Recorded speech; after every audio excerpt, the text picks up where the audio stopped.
So here's an interesting fact for you guys. The last time Nick Diaz fought Robbie Lawler in 2004, George W. Bush was the US president. You had MySpace, that was the leading social media app. Not even an app, in fact, it was just a website. And Halo 2 had just been announced, and the release date had just been announced as well. So, to the guys that are actually watched this live, do you feel old yet? I'm Uh, Ash, and I'm joined by Tim. And, as always, we are Calf Kick Sports, breaking down the Robbie Lawler versus Nick Diaz 2 rematch. This one's for the boys, man. How you doing, Tim? How you finding it? Well, Man, excited for this? You it pumped? yeah, it's crazy to look back. 2004 is when they fought. Nick Diaz at the time was 20 years old, which means he was fighting in Vegas and he couldn't even have a drink after his fight. But hey, Half-Life 2 just came out. Grand Theft Auto San Andreas, World of Warcraft, just the basic World of Warcraft just came out. You know what was in films this year? In 2004, but Shrek 2 was breaking No all the box way. office numbers. That is Spider-Man 2. Like, this is an old fight. And it's amazing that these guys are still fighting. But we did see their development in kind of in the octagon or in the rings or various octagons around the world, because their journey through titles and finding the rematch, it's like a closed circle of they journeyed everywhere in mixed martial arts before finding each other again. And we might be really sad on Sunday, or we might be extremely excited. It's going to be an interesting fight, right? Yeah, I mean it's probably the greatest love story ever told. You you got Nick Diaz and Robbie Lawler fighting all those years ago, and they found each other again. But man, it was such a weird time back then, wasn't it? Because the UFC, it was nowhere near as popular as it was now, and here we are all these years later. Do you think this fight makes sense? I mean, does it make sense, like, to you? I Because think this initially you're was, like, if you remember, I think on the podcast, I think on one of our early shows, we did pick out a fight um for Robbie Lawler, and I think we picked Nick or Nate Diaz as like a reasonable fight for him. So it's kind of odd that it actually did get booked. It feels like more of a fight to put Nick over the top, because it feels like Robbie's probably about to retire. So I think the UFC is trying to push Nick a little bit more. Doesn't make sense? mm, No, because both of them probably should be retired, but we'll talk a little bit more about their physical states in a bit. But yeah, do you think the fight makes sense? What do you think? I mean, initially, I was thinking, what's the point of? I mean, it's a bit weird because you'd want Nick to fight someone a bit more higher ranked, but then again, he's not fought in 6 years, man. It's a very very long time. We don't Yeah. know what Nick Diaz is going to show up, and I think the UFC are banking and praying, and Dana is probably on his knees praying to God that Robbie Lawler loses this fight because they want a Nick Diaz come up. They want him to come back, man. They want him to go on a tear. And ultimately, even if he doesn't win the title, they want to set up that big title fight, man, because easily 1.2 million buys, man. Can you imagine the press conference and the build up to that if he manages to get a title shot against Usman? I even think that if he beats Robbie Lawler, they might just give him a title shot, honestly, just because it's Nick Diaz.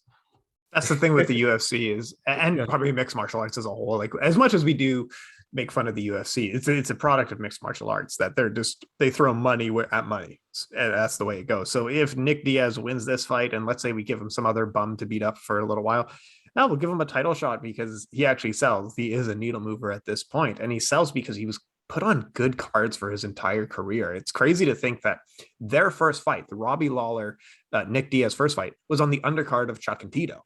So even as young guys, both of these guys were kind of in the spotlight for a major card. Do you know what else was on this? This is so long ago. Genki Sudo, the Japanese pop star, was fighting Mike Thomas Brown, who What? became Dustin Poirier's coach. That's how long ago these guys That is like fought. that The, is years. That's crazy, man. I that's couldn't. crazy. Like, Yeah. almost everyone else on that fight card has retired except for these two. But yeah, also think of Nick Diaz's, like, where he went after that. The fights with KJ Nunes, the hospital fights. He was main eventing in fight night cards with like Diego Sanchez, Caro Parisian, like really good fights like this. The Strikeforce title run where it was like North California versus South California with our friend Frank Shamrock. He was fighting on the undercard with Kimbo Slice, and then he had fights. And nothing can ever be normal with Nick. Do you remember when the Yeah. UFC gave him a title shot and then he didn't show up to the press conference, so they took away the title shot? And then I think it was something like Carlos Condit got the title shot, and then George dropped out, so they put Nick in, but then Nick couldn't win that fight. But then they gave him a title shot later on anyway. Like nothing can ever be normal. The Pride 33 win, the biggest win of his career. He apparently had marijuana in his system, and it was a non-title Gomi. fight. Yeah, against Takanori Gomi. He was high apparently in that fight, man. Apparently, like there was so much weed. I think I read this up, not listened to this in a Rogan podcast. Yet he'd smoked so much weed, yeah. It was basically they determined that he was probably high off his face whilst he was fighting Gomi. So you're fighting one of the best lightweights of all time in Takanori Gomi. Very underrated, by the way, but you're fighting one of the best lightweights of all time. You're high off your face and you finish him. Wow. Wow. That's just insane, man.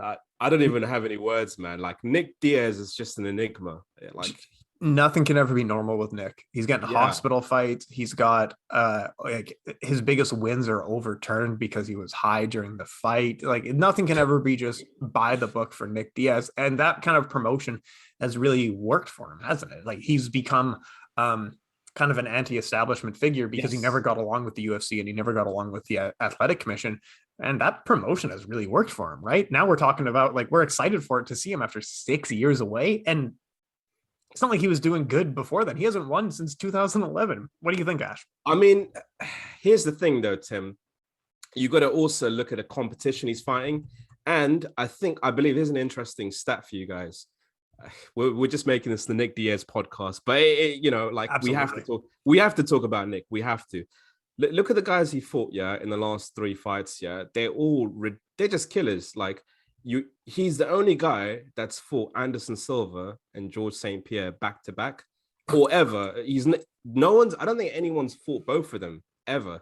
And then, before that, it's Carlos Condit. So he hasn't won in 10 years. It's a very, very long time. He looked very impressive against BJ. That was his last win. Yeah, he looked really good. That was good. That was good, man. But that was the last time, man. By the way, he tested positive for marijuana then as well. Yeah. So it's ridiculous, man. Like, he hasn't fought in a long, he hasn't won in a long time, but you've also got to remember he's fought the legends. And we're talking about GOAT status people like Anderson Silva and George St. Pierre. Mm-hmm. Now, does he still have it? I don't know, man. Like, it's so hard to tell. Like, if he fights how he did, in Strikeforce and, kind of the beginning of his second UFC career, or his UFC run, we might see, the Nick Diaz of old in his prime, but 6 years is a hell of a long time, man. Like, he's almost 40, isn't he? Yeah, and we'll talk. And he's been fighting at this level for that long. We'll get to kind of the breakdown of the fight in a minute, but he has had some of the greatest fights of all time. Like the Paul Daly fight might be the greatest fight in MMA history. The Takanori Gomi fight. Best one-round fight, man. Best one-round fight ever. Best one-round fight. The Takanori Gomi fight might be the greatest fight of all time. And respect to Robbie Lawler, because he's been in some wars. And he's also been on various sides of some of the greatest fights in history with guys like Rory McDonald. He's been in their absolute wars with Johnny Hendricks, Carlos Condit. Robbie Lawler has been in some wars as well. Do you remember his knockout? Man, was Strikeforce so much better? Like it became so much better because Robbie Lawler had that amazing knockout over Matt Lindland in Strikeforce as well. Yes. The knockout, your favorite knockout with Melvin Manhoff was Robbie Lawler, right? I've watched that 100 times, man. I've shown my friends this year, and I think even the ones that aren't MMA fans are like, that's a damn good fight. And the ones that say, it's kind of boring, I'm like, you don't have a soul in you, man. Like, how could you not? That's like one of the best comeback knockouts ever. Like, if you guys haven't seen that, watch Robbie Lawler versus Melvin Manhoff. I'm sure you guys can find it somewhere. One of the greatest comebacks of all time. Robbie Lawler was getting his leg pieced up and he threw an overhand right, man, out of nowhere, knocked him out cold. But yeah, man, this is going to be a war. I do believe this is going to be a war. Robbie Lawler, he's in Sanford right now. And I think he switched up camp fairly recently, didn't he? So yeah, I think so too. Yeah, he's coming for the win, man. He's definitely coming for the win. And in all honesty, though, if it weren't for the fact that this was moved to middleweight last minute, I probably would have sided with Nick, but there's something weird going on, man. I don't know. Let's talk about that, because this news just came out a couple hours ago before we started recording. Okay, so Nick requested that the fight be moved to 185. That's usually not a good sign. The UFC, of course, says, yeah, whatever you want, man. You're a needle mover. You can do anything you want. The rules are different for Diaz brothers, as we talked about. That doesn't bode well. That doesn't look good, because you're struggling to cut weight. Now, after 6 years, yeah, he probably is struggling to cut weight, because I don't know if he was in shape in that time. Like that, there's a lot of indicators now where we have to look at, like, yeah, this guy's maybe running triathlons and stuff like that. Well, he's not in shape though. Like there's something else weird going on where, you know what I mean? Like what does that say about a fighter who says, can I fight in 15 pounds heavier 6 days before the fight? Not even, is it 6 days? Is it 4 days? 4 days. It's even less than I thought. Yeah. Yeah. So he did do a test cut, you know that, like at 170 a few months ago. Mm-hmm. And I think he posted a picture of himself. He looked quite ripped, man. Mm-hmm. But he's 38 years old and he's making 170. And he's a big boy, man. Nick Diaz is, he's 6'1", big lad. So I don't know, man. Maybe he feels like he's got more energy at middleweight. Cesar Gracie, he came out with a tweet I think it was earlier today or yesterday, saying, yeah, there's nothing wrong with Nick. He's got no injuries. They're just selling you wolf tickets. So I don't know, man. It's an interesting one. Like, if Nick Diaz is in shape, I reckon a 25-minute war is gonna bode. It's not gonna bode well for Robbie Lawler, man. He's got ridiculous cardio, man. Nick. Totally agree. Even early on in Nick's career, when he was doing 5-round fights with people like I think KJ Noons was kind of the first one. That was when the UFC wasn't doing 5-round fights for non-title fights, and Nick Diaz was just going out and doing these fights, and he absolutely was beating people, no problem, no questions asked, in 5-round wars. So I do think the cardio. See, this is the thing, when we're analyzing fights, I can only do evidence-based breakdowns based on not what I think. Not like I'm not trying to say what is going on behind the scenes. All I'm trying to say is the last time we saw both of these guys fight with evidence, what did they both look like? Now, Robbie Lawler's fights are a lot closer than Nick Diaz's last fights, but I'm still have to use Nick Diaz's last fight as reference, because I'm always going to do evidence-based breakdowns. And based on that, Nick looks fine. Nick looks not bad. Whereas I know from evidence from his last fight that Robbie Lawler doesn't look good, and he's having trouble to pull the trigger. He also struggles against opponents, as we mentioned in the past, where if you throw 200 punches at him, he just shells up and doesn't counter at all. Nick Diaz is kind of a good fight. Nick Diaz, it seems like a good setup for Nick here, doesn't it? Yeah, I mean, arguably, here's the thing though, with Robbie Lawler, he's faced killer upon killer. So here's the last 4 losses he's had. Rafael dos Anjos, he's a monster. And then you got Ben Askren. Again, that was arguable. He was smashing Ben at the beginning as well. He was really putting a beating on him at the beginning. Colby Covington, who arguably could be the next welterweight champ. We never know. Very elite level quality fighter. And Neil Magny, he's just a tough guy, man. And he imposes a very heavy wrestling game plan as well. Mm-hmm. So these are very bad stylistic matchups for Robbie, because I don't think he's got the best counter wrestling in the world. RDA, good wrestling. Ben Askren, good wrestling. Colby Covington, good wrestling. Neil Magny, good wrestling. Nick Diaz sucks at wrestling. So this is actually a lot better. It's a lot easier in terms of stylistic fight for Robbie. But again, it just depends on which Robbie shows up, really. Yeah, so Nick Diaz's wrestling is questionable because he's so happy to pull guard on his opponents and stay on his back, like we saw with guys like Diego Sanchez, Cara Parisian, Sean Shirk, George St. Pierre, where he is okay with being taken down because he wants to work off of his back. And in early MMA, that was probably a detriment to him because judges had no idea what was going on. Now, if he's doing work off his back, the judges will probably understand that he might win the fight from there. I totally agree with you that his wrestling is questionable, and that seems like his choice. You know what I mean? So you're saying Robbie Lawler is going to open up in this fight like he did against Carlos Condit, Donald Cerrone, Rory McDonald, maybe even Johnny Hendricks a little bit more, because he's not facing a wrestler, correct? Go on with that. Potentially, yeah, because he doesn't have to worry about that takedown so much, which I think is extremely important. Like in this fight, leading up into this fight, that's a big key point. So I do feel like you know what I think he's gonna do? I think he's gonna implement a very kick heavy game plan. He's gonna take his leg out. I think he's actually gonna try and take his legs and body out early. That's just my thought. And if I was Robbie Lawler's camp, I probably would be implementing a very kick heavy based style. Like with George St. Pierre, he didn't stay in boxing range with Nick Diaz at all. He uses a lot of kicks and he used wrestling just to mix it up. And Nick Diaz had a very, very hard time landing because of it. So, yeah, I personally think maybe Robbie might even start shooting for takedowns, man. We don't know. He might go for kicks and takedowns just like the game plan that GSP implemented.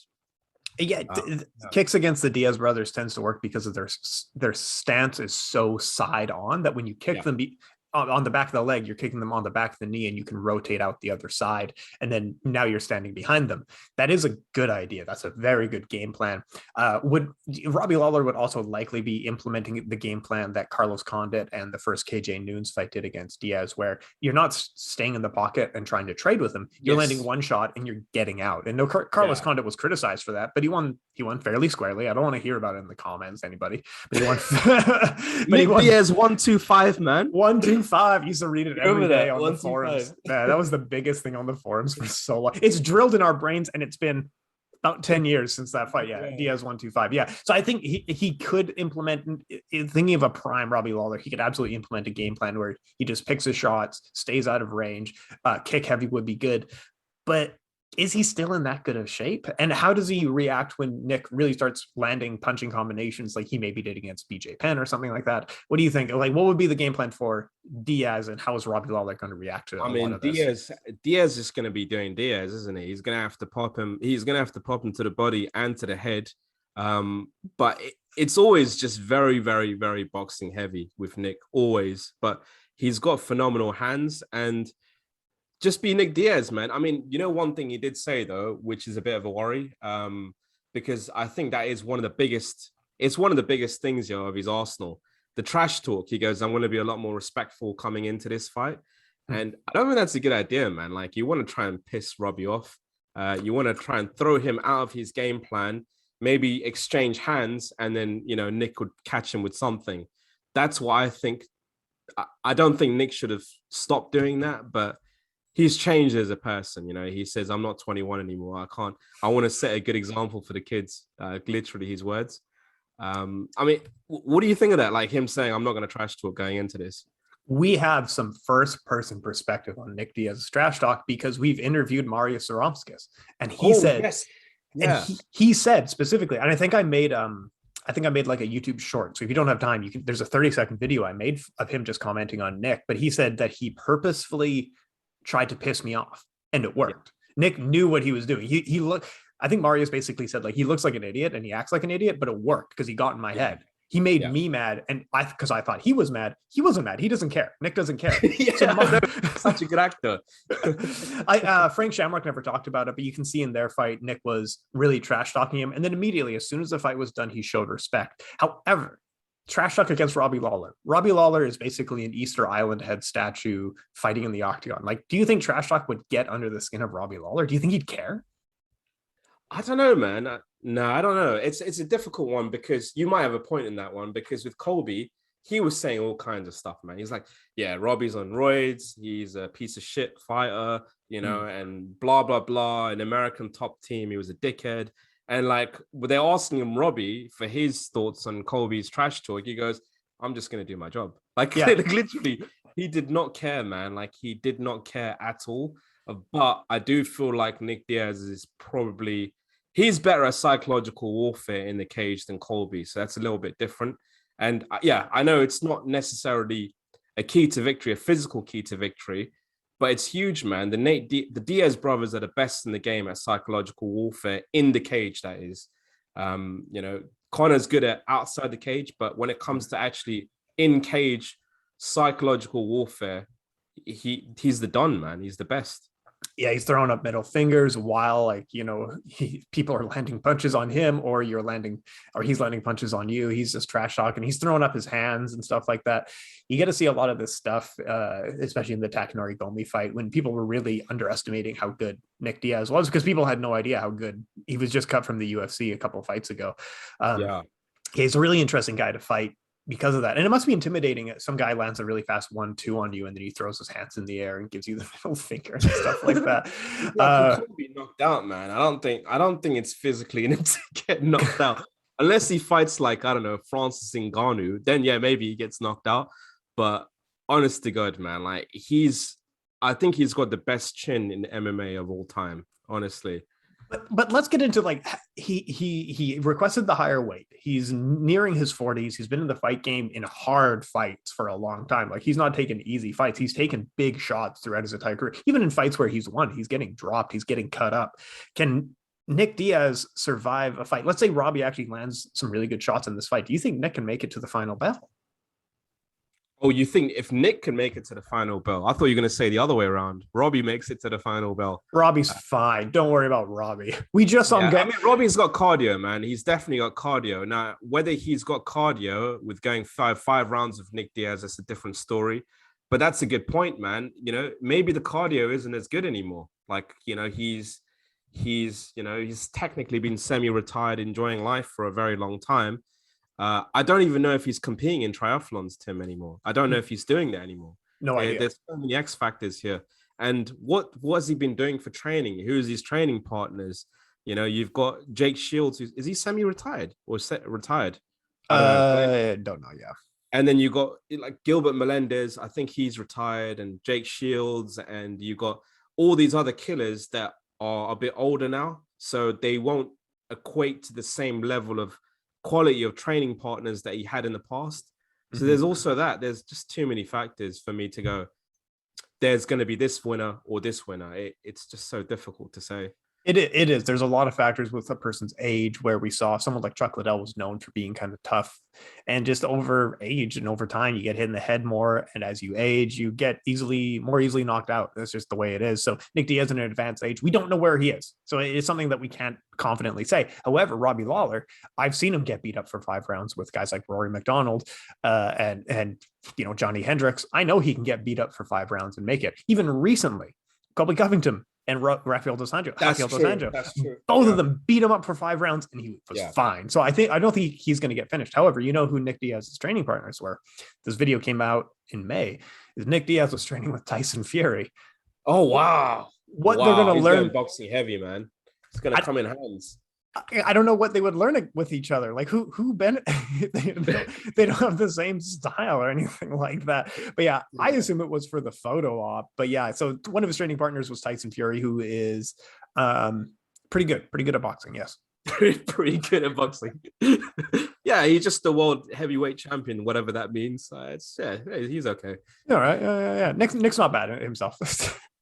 It's a shame, man, because I almost feel conflicted with this fight, Tim, because Robbie Lawler is my favorite welterweight champ of all time, easily. Like, he's my favorite, man. And I know people are going to be in the comments going, "What about GSP?" He's not my favorite. Like, GSP is one of the best fighters of all time. Now, watching him fight, I wouldn't say he's the most exciting. Robbie Lawler is definitely exciting, man. Like, he brings that violence every single time. I don't know if he's still got that same Robbie Lawler in him anymore.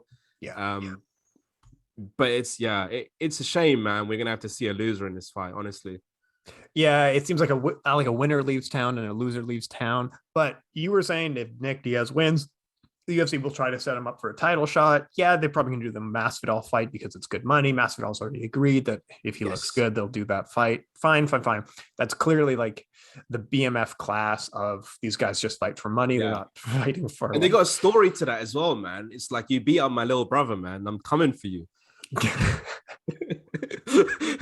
Man, it is this sport. Sometimes I'm like, we need something else. I'm so like, I'm a mark for a lot of these things because I shouldn't be interested in some pro wrestling storyline like that. But yeah, that sounds fun. That does sound fun. Exactly. You beat up Kane, now the Undertaker's coming for you. Some bullshit like that. Cool. But yeah, I don't know. That's fine. But yeah, I don't know with Robbie, win or lose, probably should retire. I know that he's he probably doesn't know anything else because he made his debut at like 16 years old or something like that. He was a really young Wow. guy when he first started Oh, fighting. So like, I don't yeah. know how you just, like we asked Frank Shamrock, how do you actually Oh, he's become 19, retired? man. That's Yeah, crazy. 19 years 19. old. Couldn't God. drink for years in the United States, and yet he's still fighting in cages in the United States. But yeah, like we asked Frank Shamrock, how do you become a retired fighter? And he was like, dude, good question. Most guys don't. And like Frank never, he came back after a while, right? So I don't know that there's really a standard of how you retire. So Robbie may not want to, but I'd love to see it. Give me your official prediction. Officially, what we know. What do you think's going to happen in this fight? Who takes it? Good. Nick Diaz split decision. Okay, I think that's a really good prediction. Yeah, I was going to pick Nick by decision as well, but yeah, Yeah, I was split. gonna say draw, but that's boring, man. I'm gonna side with Nick, man. I'm gonna side with it. It's not gonna be a draw, man. No way is it gonna be a draw. A draw. Just man, that's funny. I don't want to pick. I love them both equally. They're both awesome, man. Like I love Robbie, I love Nick. It's a shame we're gonna see a loser in this fight, but if I had to see a loser, I prefer it being Robbie, just because. I mean, not like you Robbie Lawler fans, don't come after me. You know, I like Robbie, but he's already got the title, man. He's already won the title. He's won the belt. He's defended it a few times. In my opinion, he's an MMA Hall of Famer in my eyes. So he's already established himself. I'd just like to see Nick, man, see how far he can go, man. That's why I'd like to see him win personally. But yeah, I'm not going to be mad either way, really, if either guy wins. No, absolutely. Yeah. Either way, it's fine. You get to see a legacy fighter really coming through. Both these guys have amazing legacies, some of the greatest fights in history. Officially, yeah, I'm picking Nick because comparing their last two fights, Nick did look a little bit better. Okay, so we have done UFC 266. The rest of the main card we did review in the previous podcast. Make sure to check that out on YouTube or Spotify or any podcast platform. I don't care. We're everywhere. I don't care. This is the UFC 266 covering Nick Diaz and Robbie Lawler. What else do we got going on this week, Ash? Tell them everything. So we got a little bit of we got a surprise guest. I'm gonna keep you guys guessing. Yeah, we got some really good guests over the next couple of podcasts. I think we're gonna release that on Saturday or Sunday, Tim. Probably Sunday, actually, isn't it? Sure. I'm fine with anything. Okay. Yeah, so it's a big one, and then we've also got another big one next week. So yeah, former UFC fighter, freaking legend, man. So I'm gonna keep my mouth shut about that, and I'll let you guys tune in your own time. Yeah. We'll give you a hint that the only level of former UFC fighter that we can get are people who are on the bad side of Dana White. So that's your only hint that you're gonna get. Yeah, so that's like 96% of all that doesn't even narrow it down that much. Yeah, no, that's a good point. Okay, so that's it for the week. Make sure to check out the other interviews. We just talked to Ong Lenzong the other day. Really interesting guy, the former double champion from one championship. And if you wanted to get Marius Aramska's perspective on Nick Diaz, check that out as well. All right, my name is Tim Wheaton. Check me out, Tim Wheaton MMA. We are the Catholic Sports. Ash, let them know where they can find more of you. Hey guys, find us on YouTube, Spotify, IG. We're pretty much everywhere. Like, if you're not following us already, what the hell's wrong with you? Follow us, subscribe, do all the good stuff, share, like, all that kind of good stuff. But yeah, till next time, folks.